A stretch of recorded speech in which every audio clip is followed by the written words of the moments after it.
예수께서 대답하여 이르시되 사람이 나를 사랑하면 내 말을 지키리니 내 아버지께서 그를 사랑하실 것이요 우리가 그에게 가서 거처를 그와 함께 하리라. 아멘. 오늘 순종에 대해서 여러분과 나눠보고 싶습니다. 우리가 하나님을 사랑하는 게 계명의 완성이죠. 우리가 정말로 하나님을 사랑한다면 그 다음 지키지 못할 계명이 없다, 그런 얘기인데요. 근데 내가 진짜 하나님을 사랑하느냐 하는 것을 어떻게 알 수 있느냐 하면 그 반대로 생각해도 됩니다. 내가 순종을 하는 것을 보면 정말 하나님을 사랑하는 것을 알 수 있다, 그렇게 볼 수 있어요. 그래서 하나님을 사랑하는 것과 하나님 순종은 불가분의 관계가 있다 이거죠. 뗄 수 없는 관계. 정말 하나님을 사랑한다면 순종하게 돼 있다, 말이 필요 없다는 거예요. 순종이라는 행동으로 내 사랑을 보여줄 수 있다는 겁니다. 하나님 앞에 순종하는 것은 하나님을 사랑하는 어떤 그 증표이기도 하지만 믿음의 증표이기도 해요. 그 사람이 정말 순종하는 것을 보면 그 사람의 믿음이 어떤지를 알 수 있는 겁니다. 그래서 순종이라고 하는 것은 신앙의 꽃이라고 할 수가 있어요. 아름다운 열매고 결과라고 할 수가 있습니다. 우리가 이 주일날 오후 예배 시간에 사실은 이 순종하는 삶, 이 순종하는 삶을 딱 붙들고 지금까지 쭉 그 과정들을 살펴왔거든요. 근데 이 순종이 마지막 단계인데, 이 순종이 얼마나 귀하냐면 이렇게 말할 수 있습니다. 우리가 하나님께 순종하면 하나님은 우리를 통해서 그분의 일을 성취하신다. 우리가 하나님 앞에 순종하면 하나님은 우리를 통해서, 순종하는 우리를 통해서죠, 순종하는 우리를 통해서 그분의 일을 성취하신다. 그 말은 내가 하나님의 일을 하는 것으로 보인다는 거죠, 겉으로 볼 때는. 그리고 그것으로 끝나는 게 아니고 우리는 하나님을 경험으로 알게 된다. 그래서 하나님이 이런 분이구나 하는 것을 경험을 통하여 알 수 있는 것도 순종이다 이 말입니다. 여러분, 이 문구를 잘 생각을 해보세요. 우리가 하나님께 순종하면 하나님은 순종하는 우리를 통하여 그분의 일을 이루신다. 그리고 그것을 통하여 우리는 하나님을 경험으로 알게 된다. 이 순종의 은혜입니다.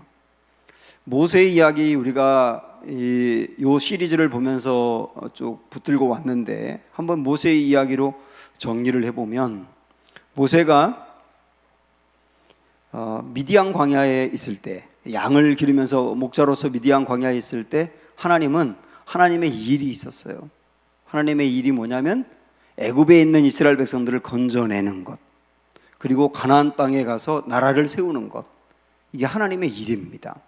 근데 그 하나님의 일을 하나님은 사람을 통해서 이루시는데 그렇게 선택한 사람이 모세였던 겁니다. 모세가 하나님과의 관계가 상당히 친밀한 사람이었거든요. 하나님께서 모세를 친구처럼 대면해 안다라고 말할 정도로 하나님과 모세의 관계는 상당히 친밀했는데, 그렇게 관계가 친밀할 때 하나님이 모세를 미디안 광야에서 부르시잖아요. 내 백성을 건져내라, 그리고 가나안 땅으로 인도해라. 이걸 우리 뭐라고 말했어요? 초청이라고 말했어요. 그렇게 초청을 받았을 때 모세는 나는 그 일을 할 만한 사람이 아니에요, 그리고 하고 싶은 마음도 없어요, 그러면서 여러 가지 핑계를 대면서 하나님의 말씀에 순종하지 않습니다. 그걸 우리는 믿음의 갈등이라고 했습니다. 여러 가지 하나님이 내게 맡긴 일이 있을 때 여러 가지 이유를 들면서 그 일을 못하겠다고 하는 단계. 그러나 하나님의 말씀이기 때문에 해야 되는데, 그런데 여건은 안 되는데, 상황도 안 되는데, 이것 때문에 갈등을 빚는 단계, 그 단계를 모세도 거쳤지요. 그리고 나서 해야 되겠다 하고 마음으로 결정을 합니다. 근데 결정하고 난 다음에 그가 그동안에 40년 동안 기르던 양을 내려놓고 살던 집도 떠나고 직업도 떠나고 집도 떠나고 새로운 곳을 향하여 가는, 이걸 뭐라고 말했어요? 조정이라고 했죠. 이 조정이 있고 난 다음에 그 다음에 바로에게 나아가서 내 백성 내놔라. 바로가 꿈쩍도 안 하니까 또 내놔라. 10번의 재앙이 있을 때까지 포기하지 않고 계속 하나님의 말씀대로 나아간 것을 우리 뭐라고 말하냐면 순종이라고 하는 거예요. 순종. 그때 그 순종을 했을 때 어떤 일이 벌어지느냐 하면 하나님이 순종하는 그 사람을 통하여 그 일을 성취하셨다 그랬잖아요. 그래서 출애굽의 과정을 하나님이 역사에서 인도하신 거예요. 유사 이래로 지금까지 역사가 있었던 그 이래로 지배를 받던 그 노예들이 피 한 방울도 흘리지 않고 지배를 하던 나라로부터 해방된 경우는 없습니다. 저도 지난주에 그 봉오동 전투 그 영화 봤거든요. 우리나라가 일본의 지배를 받다가 해방이 됐는데 해방이 되기까지 독립군들을 비롯해서 얼마나 수많은 사람들이 피를 흘렸습니까? 그리고 외부의 어떤 그 미국 같은 나라의 힘을 빌어서 우리나라가 해방을 했지 않습니까? 거의 대부분 모든 나라가 다 그러잖아요. 그런데 피를 흘리지 않고 내줄 생각도 전혀 없는데 그런데 나온 경우는 바로 이 출애굽 때 말고는 없었던 거예요. 이 일은 하나님만이 할 수 있는 일을 하신 거예요. 하나님이 당신의 일을 성취하셨습니다. 그런데 누구를 통해서? 모세를 통해서, 순종하는 모세를 통해서. 모세는 그 출애굽의 일을 경험하고 난 다음에 하나님을 경험으로 알게 된 거예요. 야, 하나님은 정말 말씀대로 하시는 분이구나. 하나님은 정말 만왕의 왕이시구나. 하나님은 뜻한 바를 포기하지 않고 이루시는 분이구나. 나는 다만 순종하고 나아가기만 하면 하나님은 앞으로도 가나안 땅에 갈 때까지 내 백성 책임지시겠구나. 그래서 그 일을 경험한 모세는 백성들이 아무리 원망해도 상황이 아무리 어려워도 포기하지 않고 가나안 향해서 나아가지 않습니까? 왜냐하면 경험으로 주님을 만났으니까요. 이 과정들이 모세에게만 적용되는 게 아니고 하나님을 믿는 우리에게 모두 다 적용되는 거예요. 하나님은 이런 원리들로 우리를 쓰기 원하고 하나님을 나타내시기를 원합니다. 그래서 순종이 이렇게 중요한 거예요. 순종은 성경에 보면 여러 군데서 이제 강조를 하고 있는데요. 자, 오늘 일단 여러분 읽었던 말씀 보시면 요한복음 14장 21절부터 한번 보실까요? 나의 계명을 지키는 자라야. 이 말은 뭐냐면 순종하는 자라야죠. 순종하는 자라야. 그 다음 뭐라고 말했습니까? 나를 사랑하는 자다. 진짜 주님을 사랑한다는 것은 순종하는 거다. 그 다음 뭐라고 말했냐면 나를 사랑하는 자는 내 아버지께 사랑을 받을 것이요 나도 그를 사랑하여 그에게 나를 나타내리라. 하나님의 사랑을 받고 예수님도 순종하는 그 사람에게 예수님을 나타낸답니다. 나타낸다는 말이 뭘까는 조금 더 이따 더 보도록 하고, 그 다음에 22절에 보면 가롯인 아닌 유다가 이르되, 그렇게 말씀했죠. 가롯인 아닌 유다가 누굽니까? 예? 가롯 유다가 아니에요. 가롯 유다가 아니라는 뜻이에요. 가롯인 아닌 유다는, 가롯 유다는 가롯이라는 지방의 유다거든요. 근데 그 유다가 아닌 또 다른 유다가 예수님의 제자 중에 있는데 그 사람이 다데오입니다. 여기서 말하는 건 다데오예요. 다데오가 주여 어찌하여 자기를 우리에게는 나타내시고 세상에는 나타내지 아니하려, 세상에는 아니하려 하시나이까, 이렇게 질문하니까 그 다음에 오늘 우리가 읽었던 본문의 말씀이 23절이죠. 같이 보세요. 예수께서 대답하여 이르시되 사람이 나를 사랑하면 내 말을 지키리니. 똑같지요. 주님의 말씀을 지키는 순종이 주님을 사랑하는 거다. 반복하고 있지 않습니까? 그 다음에 이어서 내 아버지께서 그를 사랑하실 것이요. 이것도 똑같죠. 21절하고. 그런데 맨 뒤에 보면 우리가 그에게 가서 거처를 그와 함께 하리라.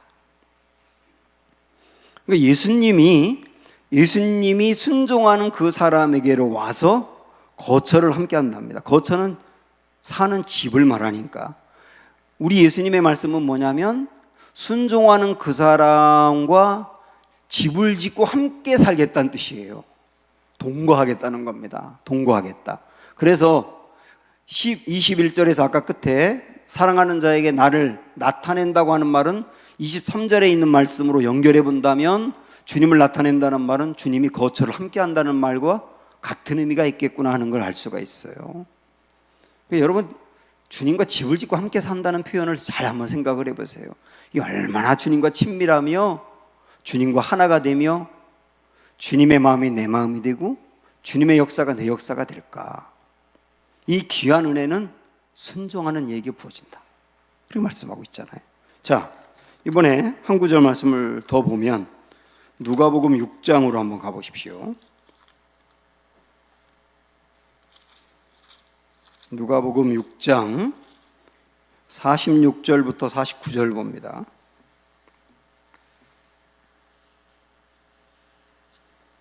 (46절부터 49절)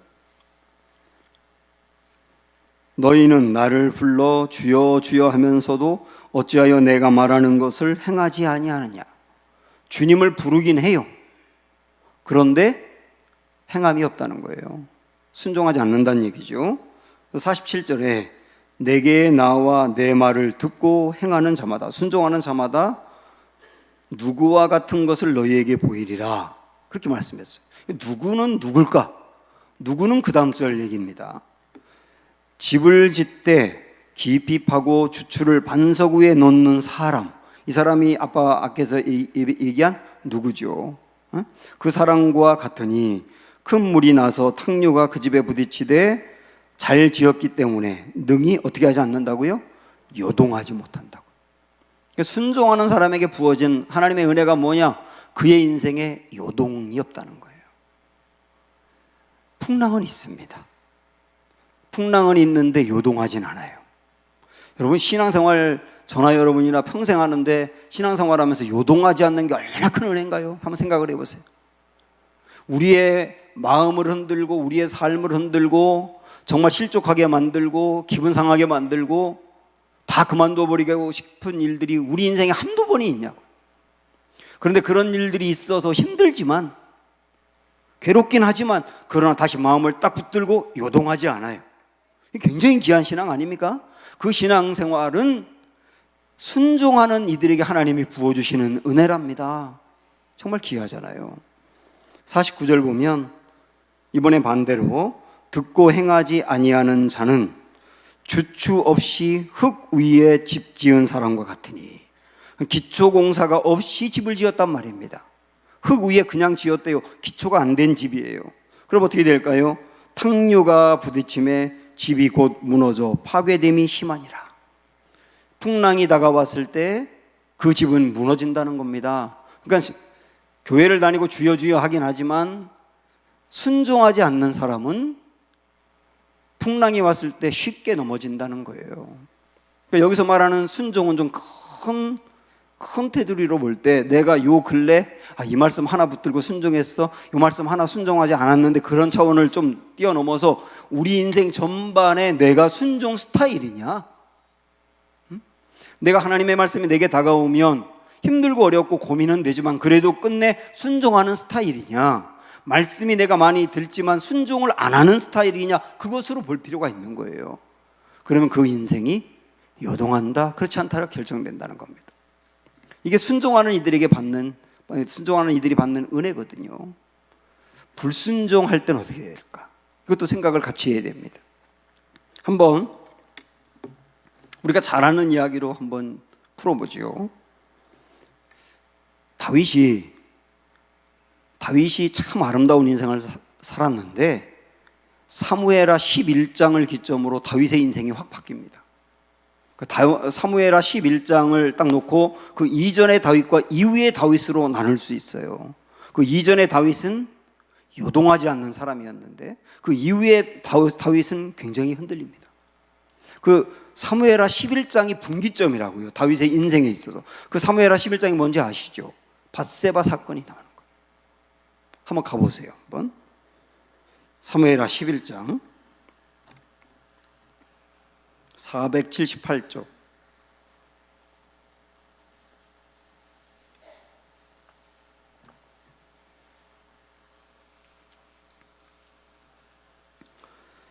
2절부터 보시면, 사무엘하 11장 2절부터 보시면 저녁 때에 그랬습니다. 저녁 때에 다윗이 그의 침상에서 일어나 낮잠을 잔 것이죠. 저녁 때까지. 지금 이때는 전쟁 상황인데 왕은 낮잠을 자고 있어요. 지금 마음이 흐트러져 버린 거예요, 다윗이.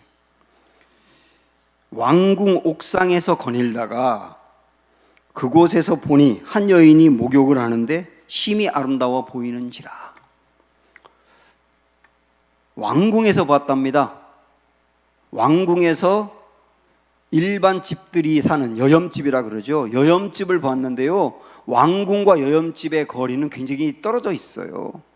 그리고 더더욱 저녁 때입니다. 그래서 목욕하는 여인을 거의 볼 수가 없어요. 그런데 목욕하는 여인이 아름다워 보였답니다. 그 말은 뭐냐면 벌써 다윗의 마음에 그 욕정으로 불타오르는 상태, 이 다윗의 마음에 뭔가 문제가 크게 생긴 거예요. 그 상태를 보여주고 있는 거거든요. 그래서 3절에 보면 다윗이 사람을 보내 그 여인을 알아보게 하였더니 그가 아뢰되 그는 엘리암의 딸이요 햇사람 우리아의 아내 밧세바가 아니니까.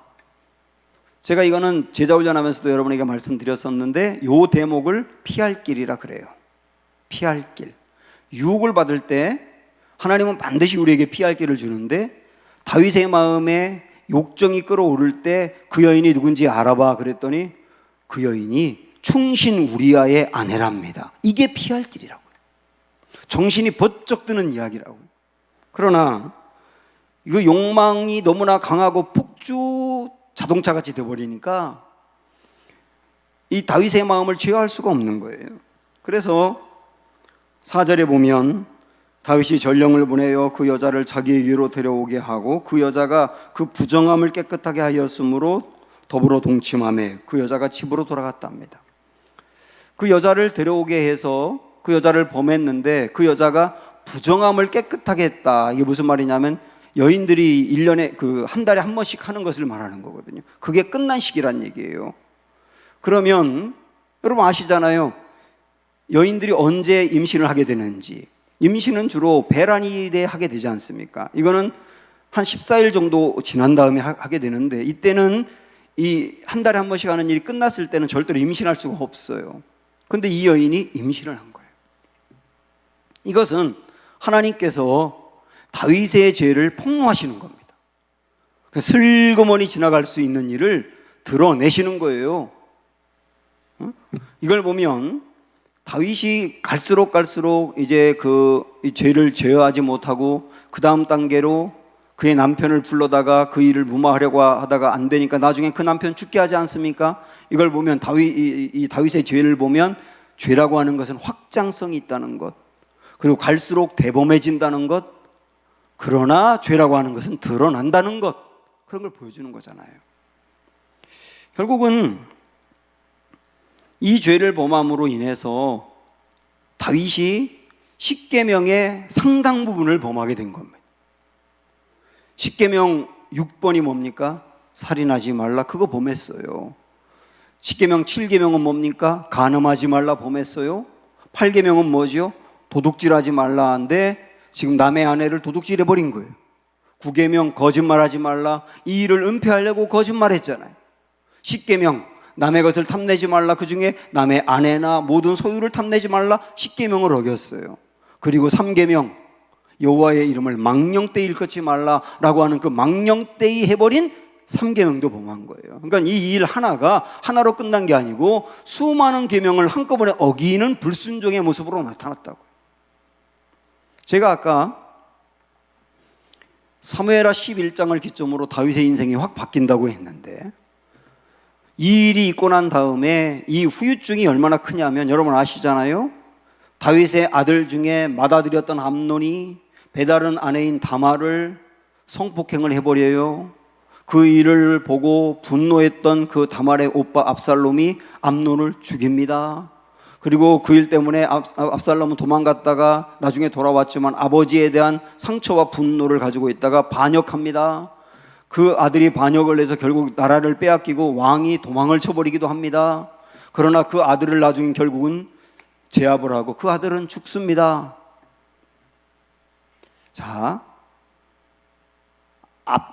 밧세바 한 명을 범하는 그 불순종, 다윗이 밧세바를 범한 그 불순종이 하나로 끝난 게 아니라 그의 가정이 어떻게 됐으며 나라는 어떻게 됐으며 그의 명성은 어떻게 됐으며 얼마나 엄청난 피해와 문제를 일으켰는지를 보셔야 되는 거예요. 이게 죄라고 하는 게 엄청난 확장성이 있다니까. 그래서 순종에도 그 놀라운 은혜들이 있지만 불순종에도 이런 아픔들이 있다는 것을 같이 보셔야 된다고요. 성경의 이야기니까 같이 보셔야 된다. 그래야 우리 순종을 더 하길 원하는 마음이 불타오르게 되고 불순종을 쉽게 하지 않게 된단 말이에요. 순종은 하나님이 하지 말라고 하는 것을 안 하는 것도 있지만 하나님이 하라는 것을 하는 것도 있어요. 우리는 보통 순종 그러면 하지 말라고 하는 것을 어기면 안 돼, 그것만 초점을 두는 경향이 있는데 하라고 하는 것을 하는 것도 굉장히 중요한 순종이라고요. 지금 이 모세 이야기부터 우리가 쭉 보고 있는 것은 하나님이 한 사람을 선택해서 하나님의 역사를 나타내기 위해서 초청을 했을 때 그 일에 하는 게 순종이다, 그걸 말하고 있는 거예요. 하는 게 순종이다. 그러나 이런 순종에는 대가가 지불이 됩니다. 대가가 지불되어야 된다고요. 바울이 하나님의 말씀을 붙들고 그가 회심한 다음에 다 버리고 주님의 그 복음 붙들고 순종하며 나아가다 보니 많은 대가를 지불해야 됐어요. 그가 편안하고 안락한 삶을 포기해야 됐고, 그리고 자기는 분명히 예수님을 만났는데 같은 예수님을 믿는 사람들이 자기를 받아들이지 않아서 힘들었던 과정도 겪어야 됐고, 그리고 복음을 증거하러 갔다가 죽음의 고비를 수도 없이 넘겨야 됐고, 마지막엔 옥에 갇혀서 죽고, 이 모든 것들이 순종하는 사람들에게 오는 대가예요. 어려움이죠.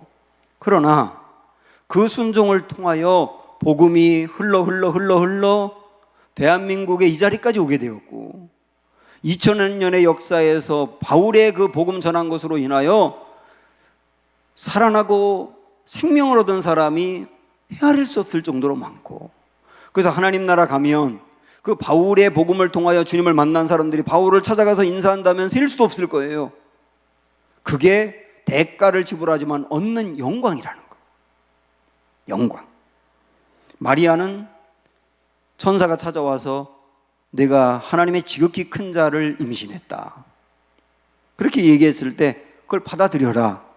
받아들일 때 그에게 오는 대가가 있어요.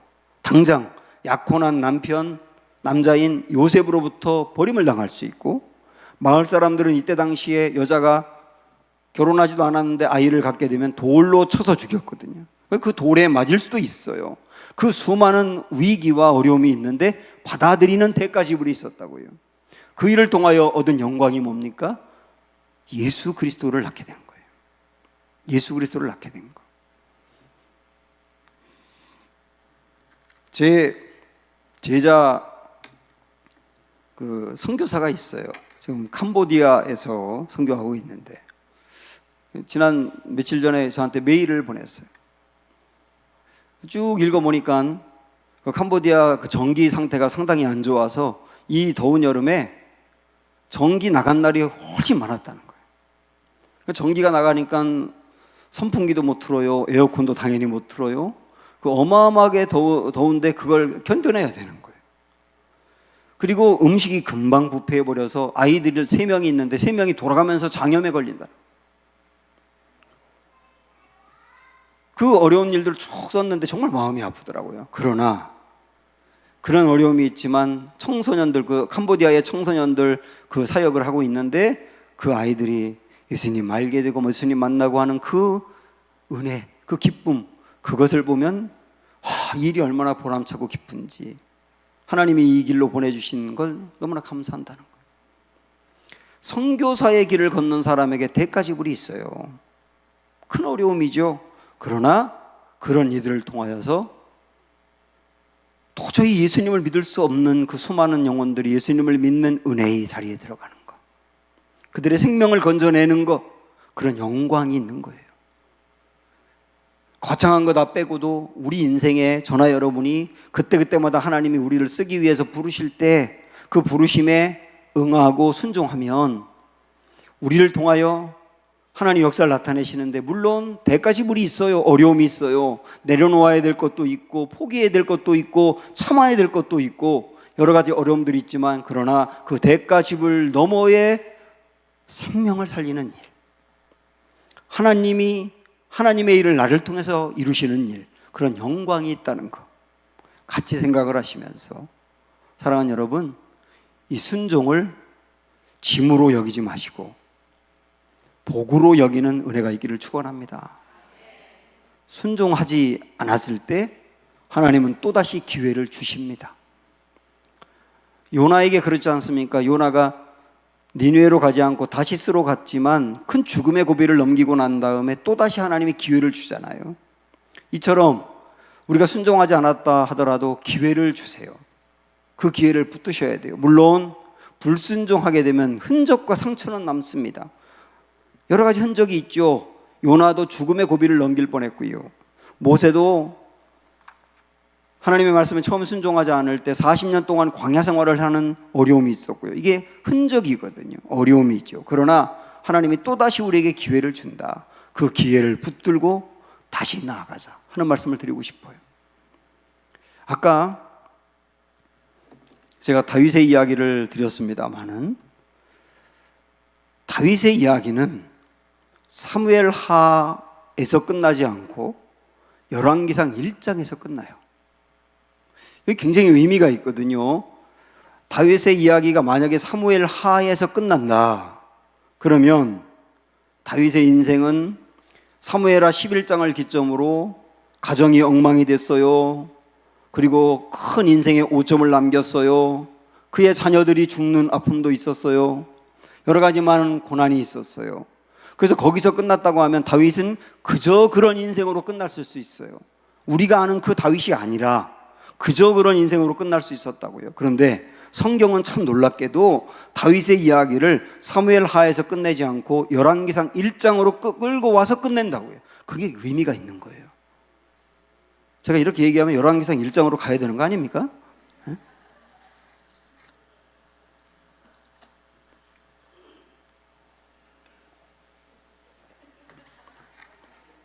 1장 1절부터 보면 다윗 왕이 나이가 많아 늙으니 이불을 덮어도 따뜻하지 아니한지라. 이제 돌아가실 날이 얼마 안 남았어요.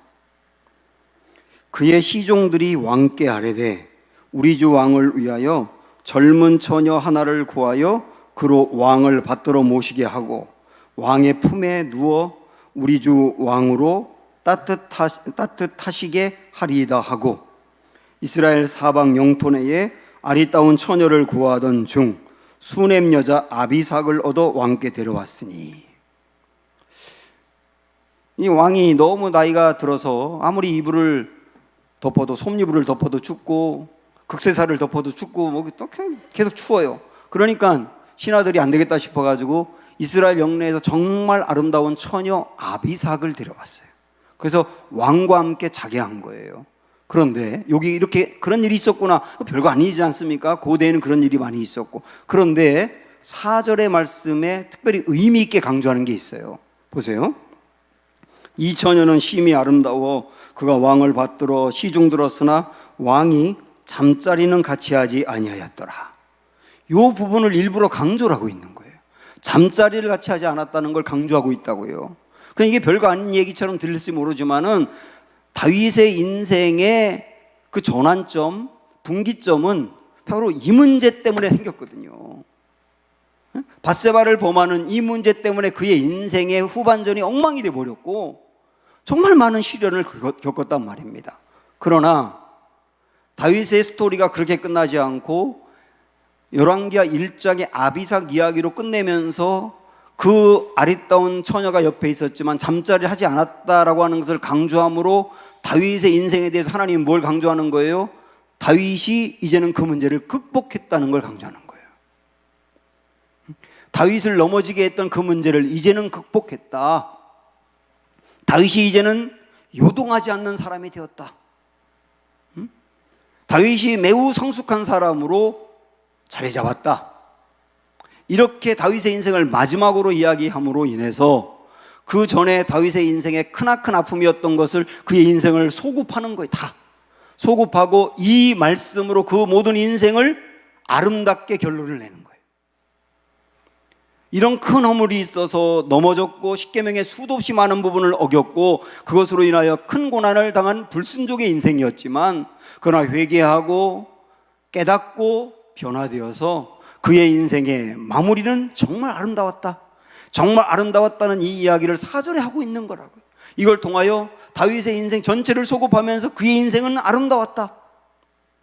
그의 인생은 하나님 볼 때 기뻐하는 인생이었다고 이야기하는 거예요.